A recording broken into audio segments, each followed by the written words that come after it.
En el día 307 de nuestro reto Lee la Biblia este año, vamos a hablar acerca de cómo acercarse a Dios. El libro de Hebreos parece dirigirse a los cristianos judíos y cuanto más lo estudio, más me gusta. Está escrito de una manera que parece extraña a nuestros oídos modernos. El lenguaje está empapado del Antiguo Testamento. Se trata de esta pregunta vital: ¿cómo puedes acercarte a Dios? La respuesta del autor es esta: a través de Jesús, nuestro gran sumo sacerdote. El sumo sacerdocio de Jesús es el culmen de esta carta, la cual es el único documento del Nuevo Testamento donde expresamente se llama sacerdote a Jesús. La obra sacerdotal de Jesús se da a entender en otros lugares. Por ejemplo, la oración sumo sacerdotal de Jesús, Juan 17, y la descripción que Juan hace de Jesús como abogado ante el Padre, 1 Juan 2:1. Pero es aquí en el libro de Hebreos donde este tema se presenta y se aborda. Salmo 119, versículos 153 al 160. Mira mi aflicción y líbrame, porque de tu ley no me he olvidado. Defiende mi causa y redímeme. Vivifícame con tu palabra. Lejos está de los impíos la salvación, porque no buscan tus estatutos. Muchas son tus misericordias, oh Jehová. Vivifícame conforme a tus juicios. Muchos son mis perseguidores y mis enemigos, mas de tus testimonios no me he apartado. Veía a los prevaricadores y me disgustaba, porque no guardaban tus palabras. Mira, oh Jehová, que amo tus mandamientos, vivifícame conforme a tu misericordia. La suma de tu palabra es verdad, y eterno es todo juicio de tu justicia. Salmo 119 en estos versículos habla acerca de acercarse a Dios sabiendo que es amoroso y compasivo. El amor de Dios por la humanidad siempre ha sido grande. Grande es, Señor, tu compasión. El salmista conocía el amor de Dios. Conforme a tu gran amor, dame vida. Él sabía que Dios era un libertador. Habla de redención y salvación. Sabía que Dios lo liberaría, redimiría y salvaría. Y fue por eso que supo que podía acercarse a Dios con confianza. Lo que no sabía era cómo lo salvaría Dios.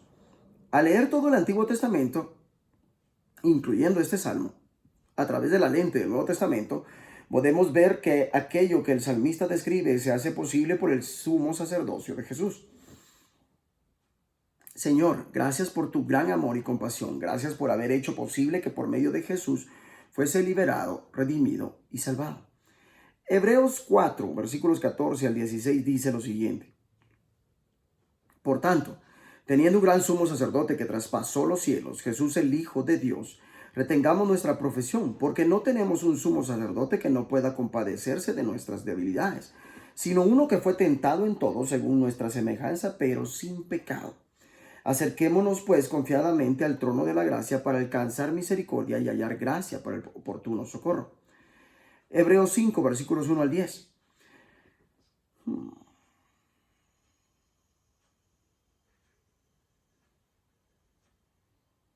Porque todo sumo sacerdote tomado de entre hombres es constituido a favor de los hombres, en lo que a Dios se refiere, para que presente ofrendas y sacrificios por los pecados, para que se muestre paciente con los ignorantes y extraviados, puesto que Él también está rodeado de debilidad, y por causa de ella debe ofrecer por los pecados, tanto por sí mismo como también por el pueblo.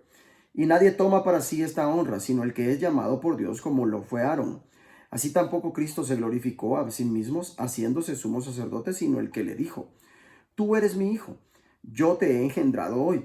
Como también dice en otro lugar: tú eres sacerdote para siempre, según el orden de Melquisedec. Y Cristo, en los días de su carne, ofreciendo ruegos y súplicas con gran clamor y lágrimas al que le podía librar de la muerte, fue oído a causa de su temor reverente, y aunque era hijo, por lo que padeció aprendió la obediencia, y habiendo sido perfeccionado, vino a ser autor de eterna salvación para todos los que le obedecen, y fue declarado por Dios sumo sacerdote según el orden de Melquisedec. Hebreos 4 y Hebreos 5 hablan acerca de acercarse a Dios por medio de Jesús, el gran sumo sacerdote. Es asombroso que tú y yo podamos acercarnos al Creador del universo con confianza y osadía. Por supuesto, debemos ser respetuosos, pero no necesitamos ser tímidos o temerosos. ¿Cómo es posible? Cuando el escritor introduce el tema central de su carta, el sumo sacerdocio de Jesús, subraya que el propósito principal de su carta es este: aferrémonos a la fe que profesamos. Aprender más acerca de quién es Jesús te permite mantenerte firme en tu fe durante las tormentas y las tentaciones de la vida. Jesús es el único, el gran sumo sacerdote, es a la vez el Hijo de Dios y plenamente humano. Él es capaz de simpatizar con nuestras debilidades y ha sido tentado en todo de la misma manera que nosotros, aunque sin pecado. Jesús tuvo todos los mismos sentimientos que tú tienes. Tuvo momentos en los que se sintió tentado a hacer lo malo, pero siempre eligió hacer lo correcto. Al hablarle en oración puedes saber que Él sabe cómo te sientes. Existían 3 requisitos necesarios para el sacerdocio: humanidad, compasión y nombramiento divino. Humanidad, escogido de entre los hombres, Hebreos 5:1. Compasión, puede tratar con paciencia. Nombramiento divino, llamado por Dios. Cumpliendo estos 3 requisitos, Jesús encaja exactamente como con este rol. Pero Jesús pertenecía a la tribu de Judá, no a Leví, y por lo tanto carecía de la calificación para el sacerdocio normal, el cual estaba compuesto por los descendientes del hermano de Moisés, Aarón, quien era levita. Así el escritor lo identifica con un nuevo orden de sacerdotes, identificado con Melquisedec, el personaje del Antiguo Testamento, quien fue sacerdote del Dios Altísimo y ministro de Abraham. Génesis 14, versículos 18 al 20. El libro de Hebreos muestra cómo el sacerdocio de Melquisedec era superior al de Aarón en todos los sentidos. Véase Hebreos 7. Este sacerdocio es eterno porque el sacerdocio de Jesús es como el de Melquisedec. Por lo tanto, es eficaz en todas las épocas, afecta a los que vivieron antes de Jesús, así como a todos aquellos que vivan después de él. Jesús es nuestro representante, Él es el sacerdote modelo y muy superior a cualquier otro sacerdote. Jesús adquirió experiencia a través de las cosas que sufrió. Dios usa todo en tu camino, por más doloroso que sea, para que ganes experiencia. Puedes aprender a usar tu dolor para el bien de otra persona. Joyce Meyer escribe que Dios usará todo nuestro pasado, no importa lo doloroso que sea, pues Él lo considera experiencia. Soy una especialista, dice Joyce Meyer, en superar la vergüenza, la culpa, la mala imagen de mí misma, la falta de confianza, el miedo, la ira, la amargura, la autocompasión, etc. Sé positivo acerca de tu pasado y tu dolor y date cuenta de que todo puede usarse para bien en el reino de Dios. Como nosotros, Jesús ganó experiencia a través de lo que sufrió. Sin embargo, a diferencia de nosotros, Él no tiene pecado, por lo tanto no necesitaba ofrecer sacrificios por sus propios pecados. Él es el autor de salvación eterna para todos los que le obedecen. Podemos acercarnos confiadamente al trono de la gracia para recibir misericordia y hallar la gracia que nos ayude en el momento que más lo necesitamos. Cuando pides perdón por tu pasado, puedes saber que recibirás misericordia. Al pedir ayuda por tu futuro, puedes saber que recibirás la gracia que nos ayuda en cualquier necesidad que tengas y cualquier dificultad que enfrentes en este momento. La imagen del trono es una manera de enfatizar la majestad y la gloria de quien se sienta en ella. Dios, y a través de Jesús, puedes acercarte a Dios en oración y adoración sin importar cómo te sientas o lo que hayas hecho. Señor Jesucristo, mi gran sumo sacerdote, gracias por haber hecho posible que me acerque al trono de la gracia con confianza. Gracias porque hoy puedo recibir mi misericordia y encontrar la gracia que me ayuda en mi momento de necesidad. Vayamos ahora a leer el libro de Ezequiel. Ezequiel 1.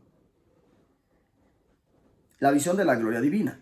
Aconteció en el año 30, en el mes cuarto, a los 5 días del mes, que estando yo en medio de los cautivos, junto al río Quebar, los cielos se abrieron y vi visiones de Dios, en el 5.º año de la deportación del rey de Joaquín. A los 5 días del mes vino palabra de Jehová al sacerdote Ezequiel, hijo de Buzi, en la tierra de los caldeos junto al río Quebar. Vino allí sobre él la mano de Jehová. Y miré, y he aquí venía del norte un viento tempestuoso y una gran nube con un fuego envolvente. Y alrededor de él un resplandor, y en medio del fuego algo que parecía como bronce refulgente. Y en medio de ella la figura de 4 seres vivientes. Y esta era su apariencia.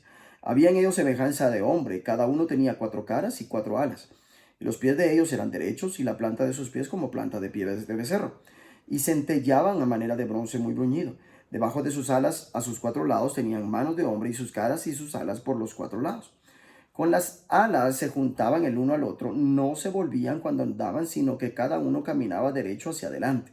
Y el aspecto de sus caras era cara de hombre y cara de león, el lado derecho de los 4 y cara de buey a la izquierda en los 4.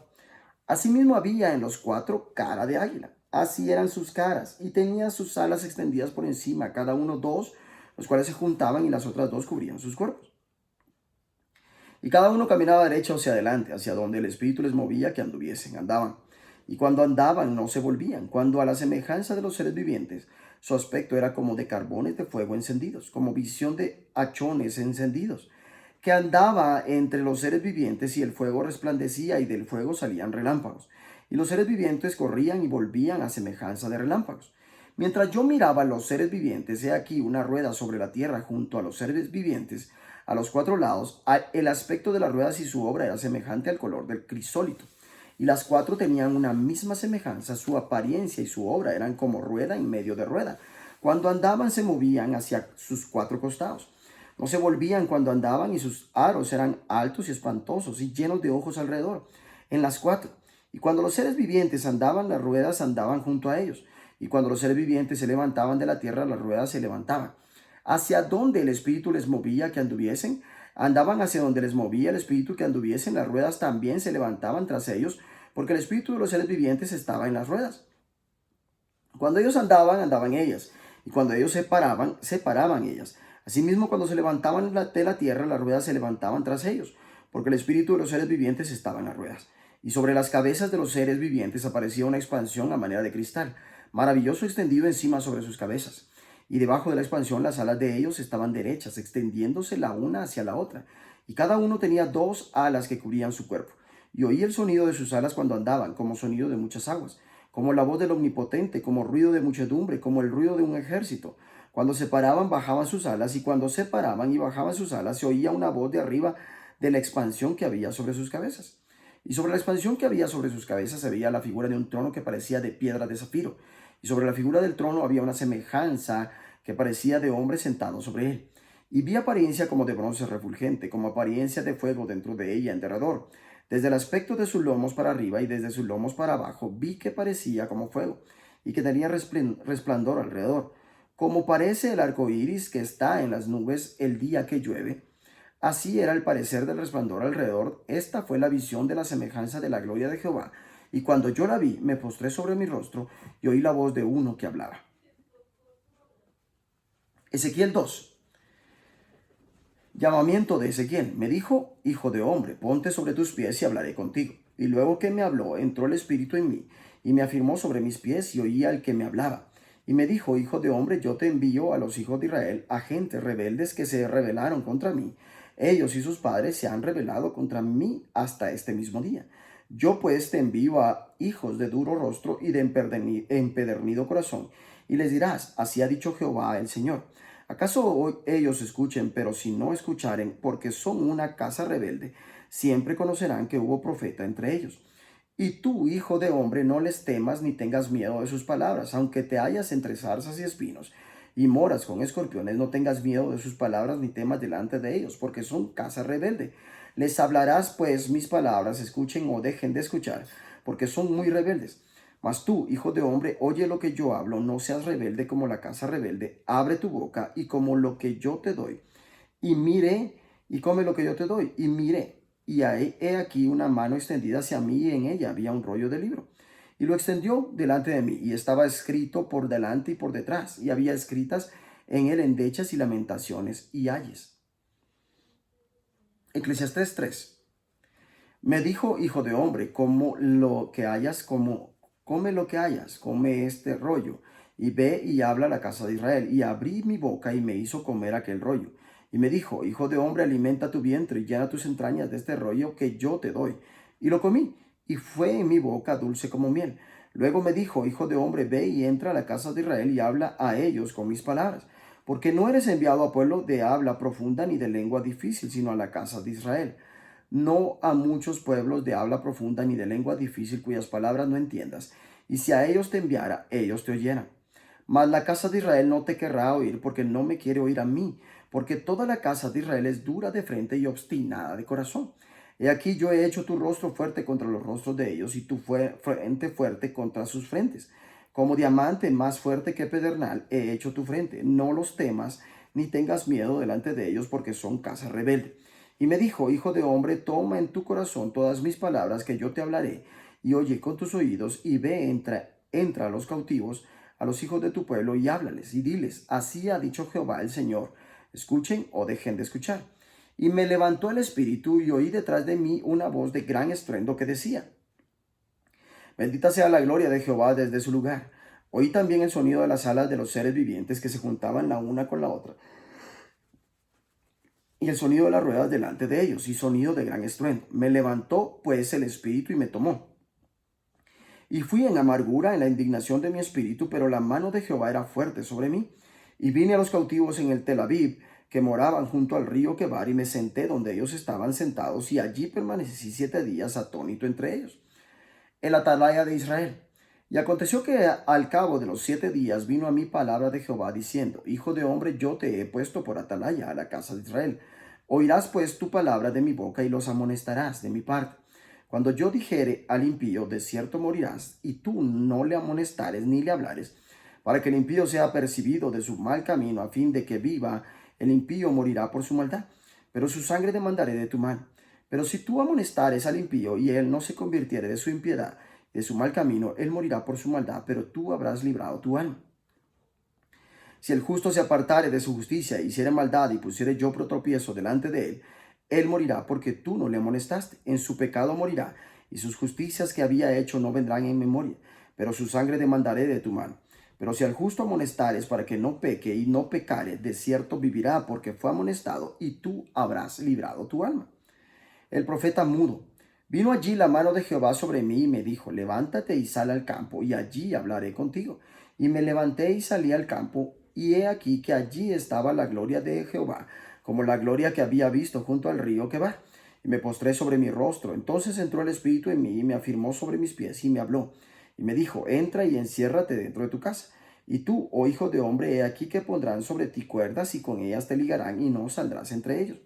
Y haré que se pegue tu lengua a tu paladar, y estarás mudo, y no serás a ellos varón que reprende, porque son casa rebelde.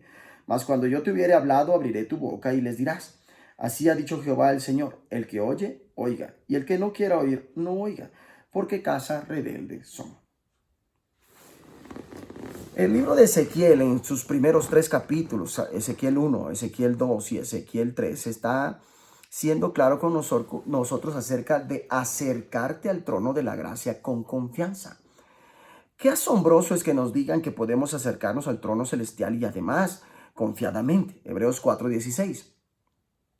El profeta Ezequiel, cuyo nombre significa Dios es fuerte, vislumbró este trono. Por encima de esa bóveda había algo semejante a un trono de zafiro, y sobre lo que parecía un trono había una figura de aspecto humano, de lo que parecía ser su cintura para arriba.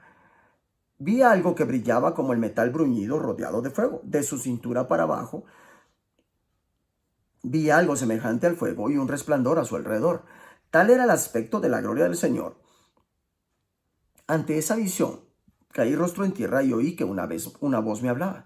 Ezequiel fue llamado por Dios en 593 a.C., a los 30 años. Era un sacerdote y exiliado judío en Babilonia, mientras que Jeremías estaba en Jerusalén.